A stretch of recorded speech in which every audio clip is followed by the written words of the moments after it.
adoramos. Damos gracias al Señor, hermanos, que nos permite estar aquí en esta hora y adorar el santo nombre de nuestro Señor. Voy a pedirles, así como se encuentran en pie, que abran, hermanos, su Biblia en el libro de los Hechos, en el capítulo 3, versículo primero al versículo 10.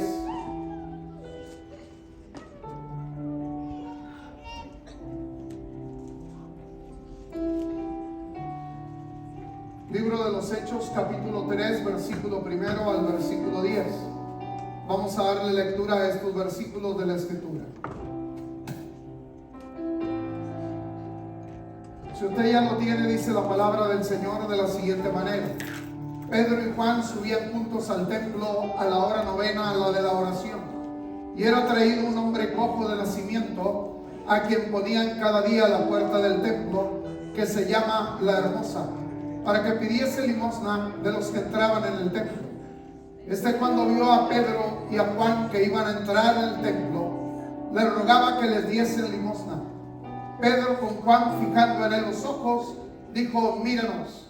Entonces él les estuvo atento, esperando recibir de ellos algo. Mas Pedro dijo: no tengo plata ni oro, pero lo que tengo te doy. En el nombre de Jesucristo de Nazaret, levántate y anda. Y tomándole por la mano derecha, le levantó. Y al momento se le afirmaron los pies y tobillos, y saltando se puso en pie y anduvo, y entró con ellos en el templo, andando y saltando y alabando a Dios. Y todo el pueblo le vio andar y alabar a Dios, y le reconocían que era el que se sentaba a pedir limosna a la puerta del templo de La Hermosa, y se llenaron de asombro y de espanto por lo que había sucedido. Inclinen su rostro, oremos al Señor en esta hora. Bendito Padre Celestial, en esta hora, Señor, estamos delante de tu presencia y te damos gracias porque estás con nosotros. En esta hora te rogamos que hables a nuestro corazón por medio de tu palabra, que tu palabra sea viva, sea eficaz, sea penetrante. Tu palabra, Señor, quede grabada en la mente, en el corazón de tu pueblo. Ayúdanos para ser oidores y hacedores de tu palabra, en el nombre de Jesús. Amén.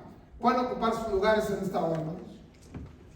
Hoy vamos a estar hablando acerca de un milagro de sanidad. Un milagro de sanidad. Lucas afirma que luego de la experiencia del Pentecostés que tuvieron los apóstoles, por mano de los apóstoles comenzaron a realizarse muchas maravillas y señales. El milagro que vamos a estudiar hoy es el primero que se menciona en detalle. Es el primero que en forma detallada nos da Lucas en el libro de los Hechos.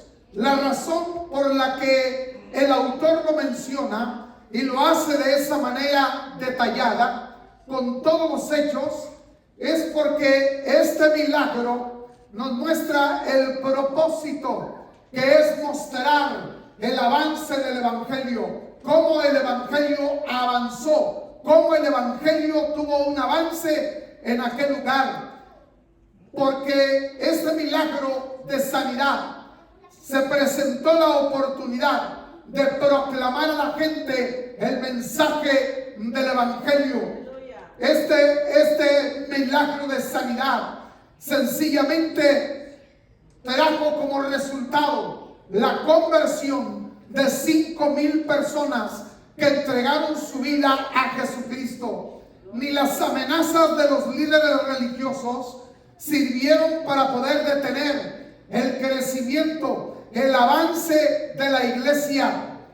Nada pudo detener la proclamación del Evangelio, porque sabían que el Señor los estaba respaldando, manifestándose en la predicación. Cada vez que ellos anunciaban las buenas nuevas del Evangelio, el Señor estaba obrando maravillas, estaba obrando milagros.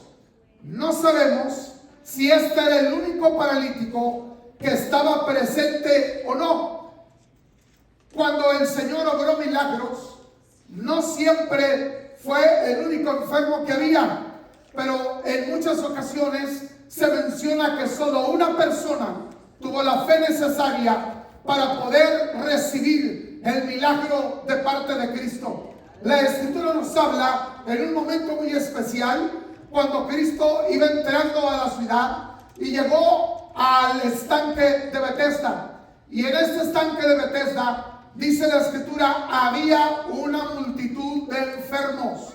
Estaba rodeado el estanque por una multitud de enfermos. La Escritura dice que esperaban el movimiento del agua, porque dice que de vez en cuando descendía un ángel y movía el agua, y el primero que descendía era sanado. Esa es la razón por qué en aquel estanque de Betesda había una multitud de enfermos esperando el movimiento del agua para poder ser el primero en llegar para recibir sanidad. El Señor llegó a aquella multitud que estaba enferma, que se encontraban ahí enfermos, y el Señor se acerca a uno que estaba más retirado, a uno que se encontraba más lejos, a un hombre que estaba paralítico, y el Señor se acerca y le hace una extraña pregunta y le dice: ¿quieres ser sano?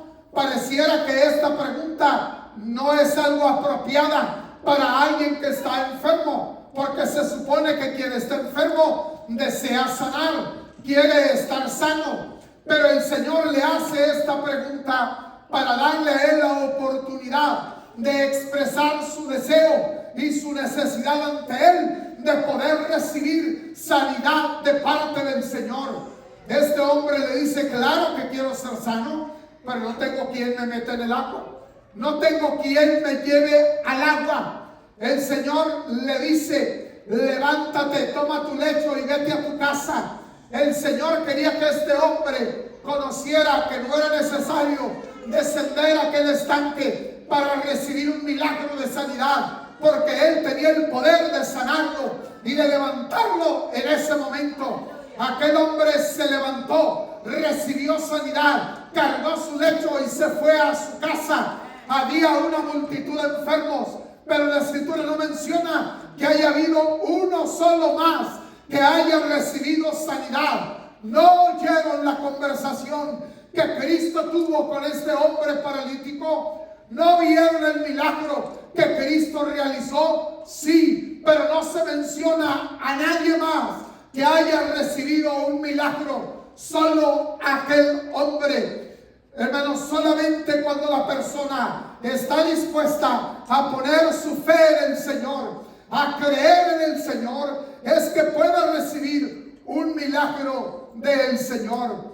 Hermano, este milagro especialmente declarado en detalle para mostrarnos los milagros que fueron realizados por el Señor Jesús después de haber ascendido a los cielos, porque el Señor seguía obrando, ya no personalmente, pero a través de los apóstoles, a través de los discípulos. El Señor seguía realizando su obra. Esto nos muestra cómo la oposición no podía destruir a la comunidad cristiana. De inmediato se levantaría oposición por el milagro que ellos realizaron en el nombre de Jesús, pero era para mostrar que nada puede detener el avance de la iglesia. Eran como las 3 de la tarde cuando Pedro y Juan subían por los escalones del atrio exterior del templo de Herodes. Era el atrio donde había una gran cantidad de personas que asistían a la oración que acompañaba el sacrificio de la tarde. Hasta ese momento, hasta ese tiempo, ellos seguían celebrando los sacrificios, los ritos judaicos. Por la mañana ellos celebraban un sacrificio, por la tarde celebraban otro sacrificio. Es lo que el Antiguo Testamento llama el sacrificio continuo. Pues a esa hora, a la hora de la tarde, cuando era que se ofrecía el sacrificio, se reunían en el atrio exterior una gran cantidad de personas con el propósito de orar. por algún tiempo la iglesia no se desvinculó del judaísmo y los apóstoles seguían asistiendo a los distintos servicios en el templo. Aunque ellos ahora habían puesto su fe en Cristo, permanecieron asistiendo a los servicios en el templo, junto a una puerta que se llama La Hermosa. Ellos iban a subir, iban entrando al templo, iban subiendo las escalinatas, y al entrar junto a una puerta que se llama La Hermosa, una puerta de bronce muy hermosa, labrada. Esta puerta hacía honor a su nombre, era una puerta hermosísima, pero junto a esta puerta tan hermosa había un cuadro de miseria humana, porque ahí, ante aquella puerta, era traído un hombre cojo de nacimiento, un hombre que no podía caminar, que no podía valerse por sí mismo. Era puesto ahí a la puerta del templo con el propósito de que él pidiera limosna de todos los que entraban al templo. En otras palabras, para él ese era un buen lugar, porque sin duda alguna las personas que subían al templo se conmoverían ante su necesidad para darle una limosna, para ayudarle para subsistir. En aquel tiempo era sumamente difícil la vida para una persona que tenía alguna incapacidad o que tenía una enfermedad de esta naturaleza que no le permitía valerse por sí mismo. Oiga, a estas personas no se les permitía, o mejor dicho, no se les enseñaba ningún oficio, no se les enseñaba ningún tipo de trabajo para ganarse la vida. En otras palabras, estaban condenadas a la voluntad de las personas, lo que cada persona pudiera darles, lo que cada persona pudiera ofrecerles para que ellos pudieran vivir, de manera que cada día era llevado ahí con un propósito. El propósito era recibir alguna limosna para poder seguir subsistiendo. Era el propósito de estar ahí. Oiga, no iba para entrar al templo, no iba para adorar a Dios, no iba para entrar en comunión con Él, porque no se le permitía, estaba excluido, de manera que quedaba afuera. La escritura dice que los apóstoles iban subiendo por aquella escalinata. Esta era la rutina de este hombre, desahuciado de la sociedad y sentado todos los días a la entrada del santuario con su mano extendida para pedir una limosna. Esa era la rutina diaria de este hombre que estaba cojo de nacimiento. Estaba ahí todos los días en el templo, solamente sentado, esperando que alguien entrara para extender su mano para pedirle una limosna, porque él estaba por completo desamparado y completamente desahuciado.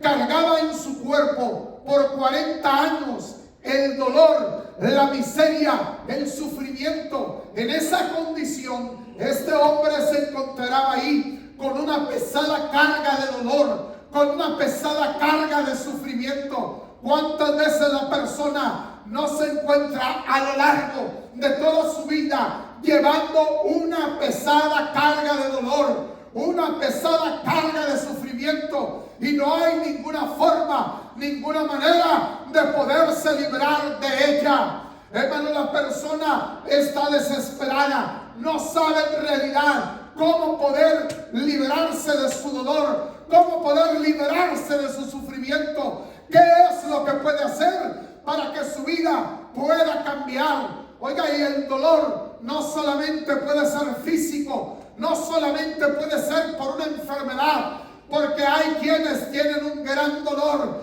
pero un gran dolor en su corazón, un gran dolor por algo que ha traumado sus vidas, por algo que las ha marcado para toda la vida, y van cargando con ese dolor, con ese sufrimiento, y no hayan la forma de poder librarse de ello.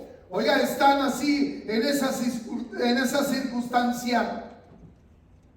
Para él era el único mejor lugar donde podía obtener algo para subsistir, allá a la orilla del templo. Hermano, este hombre se encontraba ahí esperando recibir una limosna. Cuando el cojo vio entrar a Pedro y a Juan, hizo lo acostumbrado, les rogó que le diesen una limosna. La escritura dice que le extendió su mano y le rogó que le dieran una limosna. Literalmente fue como si los hubiera detenido para que escucharan la súplica de él, para poderles pedir una limosna, para poder recibir algo de dinero. No sabía que ese día recibiría algo mucho mejor que dinero. El Señor tenía a través de sus siervos una mayor dádiva para este hombre. Ese era un día de misericordia y del poder divino que se conjugarían para otorgarle a este hombre un milagro, para que él en esta hora recibiera un milagro de Dios. Cuando hemos perdido toda esperanza, cuando hemos perdido que no hay nada que se pueda hacer por nosotros, si confiamos en Dios y nos acercamos a Él, podemos esperar recibir de Él un milagro de parte de Dios. Nuestro Dios es hacedor de milagros. Nuestro Dios es hacedor de maravillas. Para Él nada es imposible. Para Él todas las cosas son posibles. Hermanos, notemos la actitud de los discípulos. Dice la escritura que ellos se detuvieron, no siguieron adelante. Cuando este hombre extendió su mano para pedir una limosna, y cuando este hombre comenzó a rogarles que le dieran una limosna, se detuvieron.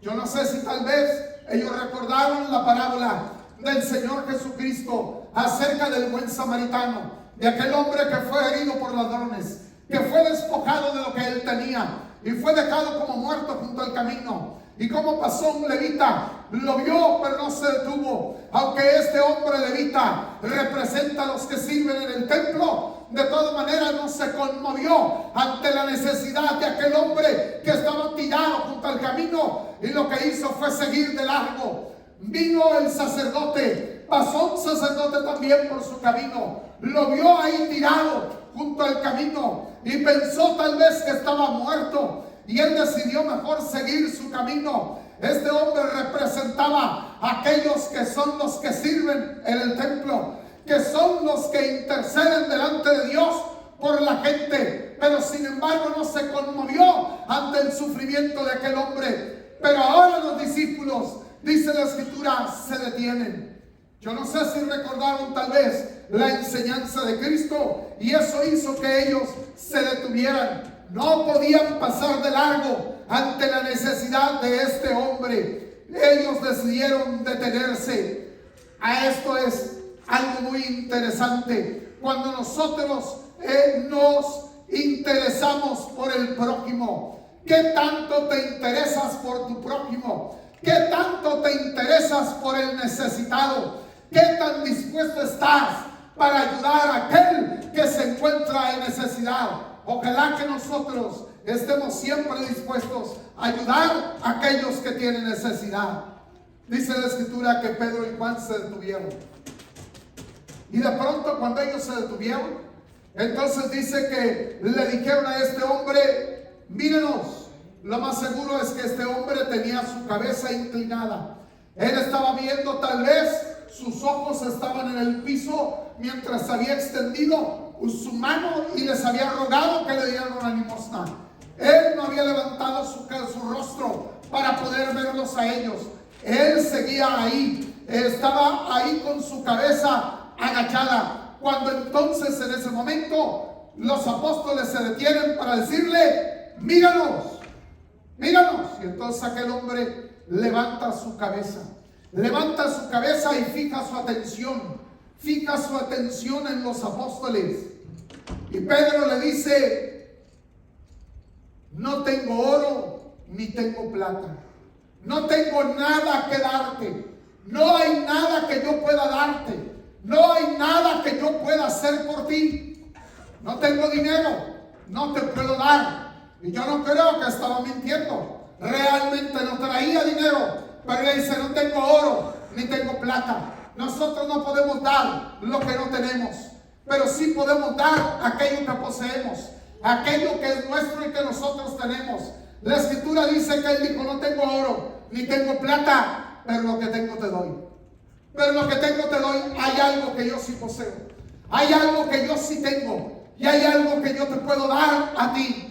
Pedro y Juan recién habían experimentado el poder del Espíritu Santo que se había derramado sobre sus vidas. El Señor les dijo: mas recibiréis poder cuando haya venido sobre vosotros el Espíritu Santo, y me seréis testigos. Acababan hacía unos días atrás de recibir el poder del Espíritu Santo. Habían sido llenos del Espíritu Santo, de manera que ellos vieron el cumplimiento de las señales que Jesús prometió que acompañaría del ministerio de ellos. El Señor les había dicho a sus discípulos, dice: las obras que yo hago, vosotros también haréis, y aún mayores que yo haréis, porque yo voy al Padre. El Señor prometió que sus discípulos harían mayores cosas que las que habían visto hacer a Él. Ellos tenían fresco en su memoria lo que el Señor había dicho, lo que Él había prometido, y Él también les había ordenado: lo que de gracia recibiste, de gracia da. Por eso dijo Pedro: no tengo oro ni plata, pero lo que tengo te doy. Había algo que por gracia lo había recibido, y que ahora de gracia también lo podía dar. Ahora de gracia también lo podía compartir, lo podía dar.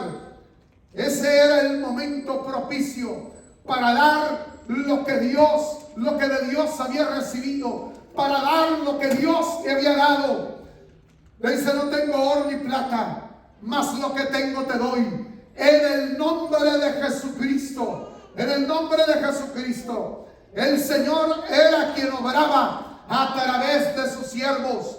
No era Pedro el que iba a realizar un milagro. No era Pedro el que iba a suplir la necesidad de este hombre, sino era el Señor Jesús, que estaba en él, obrando a través de él, por medio de su Espíritu, el que iba a obrar un milagro a favor de este hombre. El Señor era el que iba a obrar a través de ellos. Ellos no actuaban por sí mismos, sino en el nombre de Jesús. Quiere decir, en representación de la persona de Jesucristo. Lo que Pedro y Juan iban a hacer no era por su poder, no era por su autoridad, no era porque ellos quisieran, sino era en representación de Cristo. Era en representación de la autoridad de Cristo. Por eso dijo: en el nombre de Jesucristo de Nazaret. Es decir, en el nombre de Él las cosas suceden. En el nombre de Jesús las cosas suceden. En el nombre de nuestro Señor Jesucristo, porque Él es el único que tiene el poder de realizar milagros y maravillas. No somos nosotros, sino es el Señor Jesucristo que tiene el poder y la autoridad de realizarlo. Hermanos, precisamente esta fue la pregunta que le hizo el Sanedrín, que le hizo los dirigentes religiosos ancianos de aquella época, cuando los llamaron para preguntarle por la sanidad de este hombre cojo.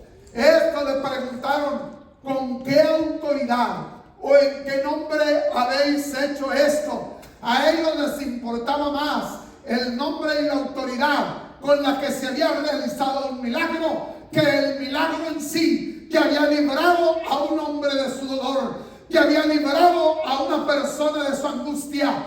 Hermano, qué triste es que a veces las personas religiosas están más preocupadas por otras cosas que por aliviar el dolor y el sufrimiento de las personas.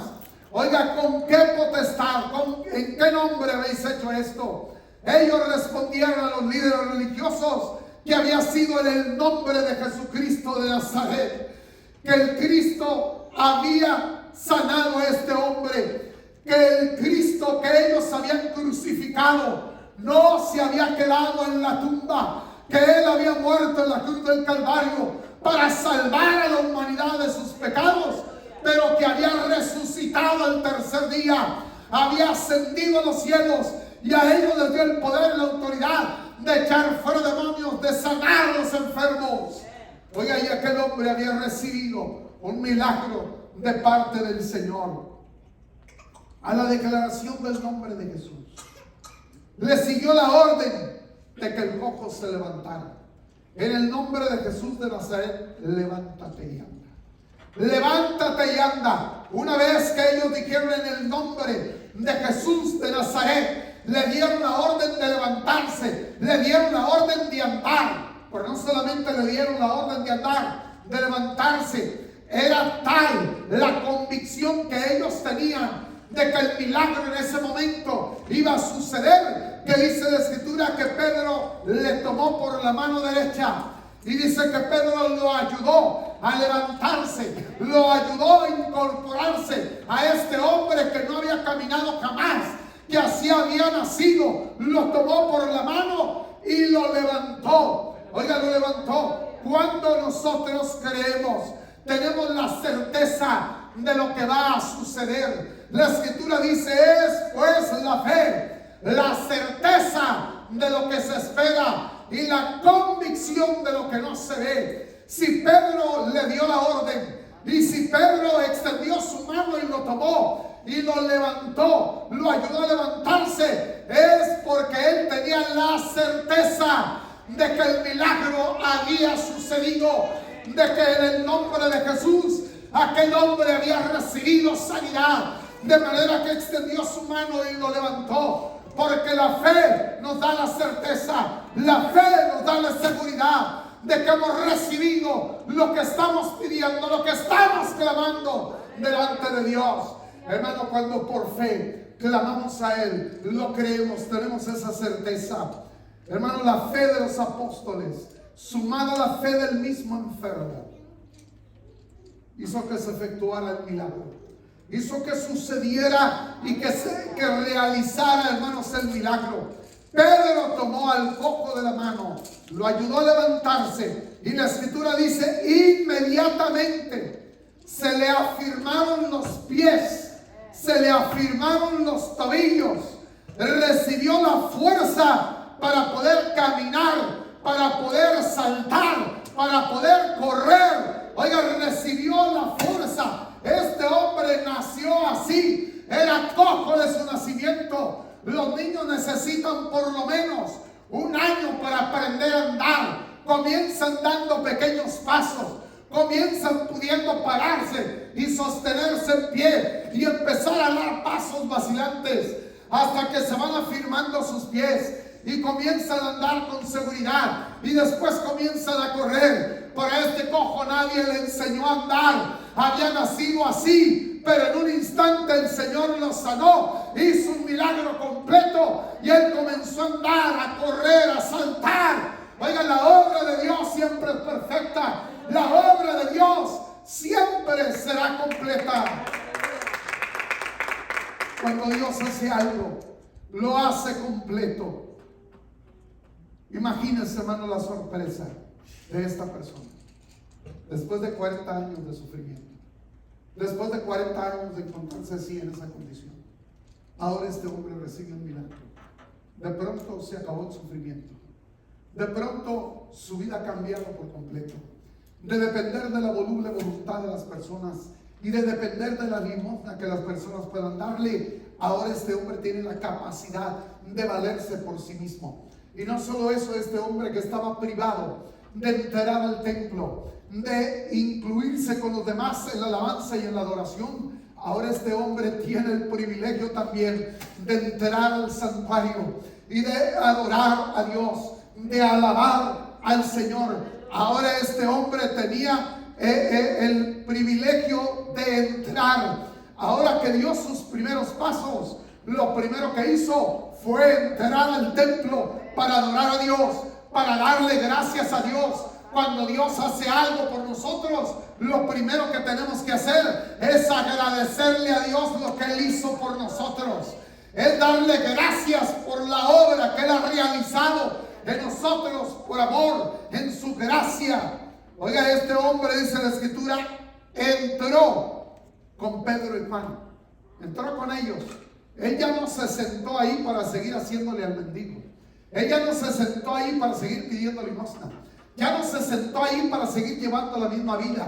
Cuando el Señor obra en tu corazón, cuando Él obra en tu vida, no quiere que tú sigas llevando la misma vida. Porque cuando Cristo viene, viene para cambiar la vida. Cuando Cristo viene, viene para transformar la vida. Cuando Cristo viene, todas las cosas son hechas nuevas. Y la vida pasada ha quedado atrás, ha quedado en el olvido, ha quedado en el pasado. Porque ahora tenemos una nueva vida en Cristo. Ahora nuestra vida es diferente. Ya no podemos seguir siendo los mismos. Porque Cristo vino e hizo una gran obra en nosotros. El Señor vino e hizo una gran obra en este hombre. Y ahora Él ya no se quedó para seguir llevando la misma vida, sino que ahora entró al templo, dice, andando, saltando y alabando a Dios, glorificando el nombre del Señor. Oiga, ¿cuál fue la reacción de las personas al ver al paralítico? ¿Cómo reaccionaron las personas al ver a este hombre paralítico que ahora se encontraba sano? No pasó inadvertido. El hecho de que este hombre, al que habían visto todos los días sentado cerca de la puerta, ahora estaba de pie. Y no solo de pie, sino dando saltos de gozo, dando saltos de alegría y alabando a Dios adentro del templo. Oiga, este hombre que antes estaba afuera sentado sin moverse de su lugar, ahora está adentro del templo, ahora está brincando, ahora está saltando, ahora está alabando a Dios, ahora está adorándole y agradeciéndole de una manera estruendosa, de una manera ruidosa. Oiga, llamó la atención de toda la multitud de personas que estaban allá adentro en el santuario. Oiga, algo había sucedido, algo había pasado y eso llamó la atención. Sus gritos contrastaban con la monotonía de los rituales del templo. Oiga, el templo tenía sus rituales y ellos venían a adorarlo, pero aquella adoración era una adoración monótona, aquella alabanza era una alabanza monótona, pero la de este hombre era una alabanza y una adoración diferente, porque era una adoración espontánea, una adoración que no es ritual, que no es mecánica, sino es una adoración que nace de lo profundo de un corazón agradecido que ha recibido un milagro de parte de Dios. Hermano, nuestra alabanza es distinta cuando recibimos un milagro de Dios. No puede ser igual, no puede seguir de la misma manera. Oiga, cuántas veces la iglesia ha caído en un ritualismo. La iglesia ha caído en una alabanza mecánica, en una adoración mecánica, y que nos hemos aprendido de memoria lo que sigue. Oiga, hemos estado perdiendo la espontaneidad para alabar a Dios, la espontaneidad para darle gracias a Dios por todo lo que Él ha hecho por nosotros. La verdadera adoración nace de acá, de adentro, de lo profundo del corazón. No es de labios, sino es de lo profundo de nuestra alma que se eleva a la presencia de Dios. Oiga, hacía muchísimo que no sucedía nada extraordinario ahí en el templo, que no pasaba nada extraordinario en el templo. Las cosas sobrenaturales ahora estarían ocurriendo en el nuevo templo. En el nuevo templo estarían ocurriendo las cosas sobrenaturales. El Espíritu de Dios estaría obrando en la iglesia de Jesucristo. Hermano, Lucas dice que los testigos se llenaron de asombro y de espanto. Todos los que vieron aquel milagro, todos los que vieron a este hombre andar, se llenaron de asombro, se llenaron de espanto. Estaban espantados, nunca habían visto algo así. Bueno, habían visto los milagros que Cristo hizo, pero según esto, pues ya Cristo no estaba. Pero ahora sus seguidores estaban haciendo un milagro extraordinario. Estaban recibiendo un milagro. Dice que era tal su asombro, su espanto, que rodearon a Pedro, rodearon a Juan, rodearon a este hombre y se quedaron mirando a espantados lo que había sucedido. Y Pedro les dice: ¿y por qué nos miran a nosotros?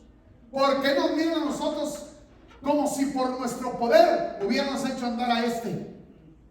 Nosotros no lo hemos hecho andar a este. No tenemos el más mínimo poder para sanar a nadie. El que lo sanó fue el que ustedes crucificaron. El que lo sanó fue el que ustedes le dieron muerte. Porque no se quedó en la tumba, resucitó y está a la diestra del Padre. Y ahora Él es el que ha hecho este milagro. Es el que ha obrado esta maravilla. Oiga, estaba la gente atónita, llenados de espanto. El milagro provocó que los que habían ido al templo estuvieran ahí alrededor. Ahí los que estaban en el pórtico de Salomón estaban alrededor de ellos. La gente estaba profundamente impresionada, de manera que Pedro aprovechó la oportunidad para predicar el evangelio de Jesucristo. Los milagros nos dan la oportunidad de predicar el evangelio de Jesucristo, de manera que la gente pueda creer que el evangelio es poder de Dios. Por eso no nos avergonzamos del evangelio, porque es poder de Dios para salvación. Es poder de Dios para traer liberación. Es poder de Dios para transformar vidas. Es poder de Dios para cambiar a los pecadores. Hermano, cuando sucede un milagro, podemos nosotros más fácilmente transmitir el mensaje del evangelio de Jesucristo. Oiga, la gente estaba profundamente conmovida. De manera, hermano, que Pedro comenzó a predicarles el evangelio. Aprovechó la oportunidad para transmitir el testimonio de Jesucristo, el mensaje del evangelio. Su sermón se enfocó en Cristo. Cristo es el centro del evangelio. Cristo es el centro del sermón. Nuestro mensaje es cristocéntrico. Nuestro mensaje tiene que ser Cristo el centro de nuestro mensaje. Hermano, ¿cuántas veces han cambiado la predicación del mensaje? Hermanos, la predicación es predicar a Jesucristo, es anunciar a nuestro Salvador, es proclamar con claridad el mensaje del evangelio. Oiga, una ocasión se dice de un joven que estuvo asistiendo a la iglesia por seis meses. Y después de 6 meses de estar asistiendo fielmente a la iglesia, le dice al pastor: pastor, yo quiero hablar con usted, porque yo tengo algo contra usted.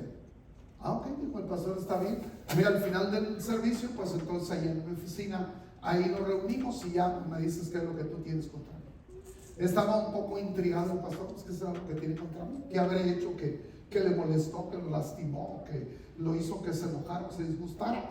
Oiga, lo cierto es que al final del servicio, cuando el pastor llega y aquel hombre entra ahí a su oficina para decirle cuál era la queja, cuál era lo que él tenía en contra del pastor, el pastor escucha que le dice: mire, pastor, tengo 6 meses de estar viniendo aquí a su iglesia. Durante 6 meses lo he estado oyendo predicar, pero usted durante estos 6 meses solamente ha estado predicando de Jesucristo. Hay otros temas muy importantes sobre los que usted puede hablar. Usted puede hablar de la música, usted puede hablar de la reforma política, usted puede hablar de la reforma educativa, usted puede hablar de esto. Y cuando termina de hablar aquel hombre, le dice: me alegro, le doy gracias a Dios que ese sea lo que tú tienes contra mí, porque me sentiría avergonzado si no predicara a Jesucristo. Porque si algo nos llevó Jesucristo es a predicar su evangelio, es a predicar las buenas nuevas de salvación, porque no hay otro nombre bajo el cielo dado a los hombres en quien podamos ser salvos. Solo en el nombre de Jesús podemos tener salvación. Él es el único que puede salvar, que puede cambiar, que puede transformar vidas. Solo el Señor nos puede cambiar, solo Él puede transformar las vidas. El apóstol predicó de Jesucristo, anunció el mensaje de salvación. Él les dice: este hombre está sano porque Jesucristo lo sanó. El apóstol también habló acerca de la muerte y resurrección de Cristo, porque dijo: vosotros lo crucificasteis, matasteis al autor de la vida. Dice: pero suelto los dolores de la muerte, Él ha resucitado. Y por Él este hombre está en vuestra presencia sano. Por Él es que se encuentra sano. Les habló de un Cristo que fue crucificado, de un Cristo que murió, pero que no se quedó en el sepulcro, sino resucitó y hoy está vivo a la diestra del Padre, intercediendo por nosotros. El Cristo en el que yo creo no es solo un Cristo que fue crucificado, no se quedó en la cruz, ni tampoco se quedó en el sepulcro. El Cristo que yo creo no está muerto, Él está vivo y está a la diestra del Padre. Y Él sigue obrando milagros, sigue obrando maravillas. El verdadero propósito de un milagro es guiar a la gente a depositar su fe en Cristo, a poner su fe en el Señor Jesucristo. El milagro de la sanidad de este hombre cojo fue una prueba más de que Dios respalda el ministerio de los apóstoles y el cumplimiento, que las señales seguirían a los que creyeran en el nombre de Jesús. Estas señales, dijo Cristo, seguirán a los que creen en mi nombre. En mi nombre echarán fuera demonios. En mi nombre pondrán las manos sobre los enfermos y sanarán. En mi nombre hablarán nuevas lenguas. Las señales seguirán a los que creen. Nuestra convicción es que el Todopoderoso aún sigue obrando milagros en el nombre de Jesús. No solo a favor de sus hijos, sino también a favor de aquellos que están perdidos y que no le han conocido, para llamarlos al arrepentimiento.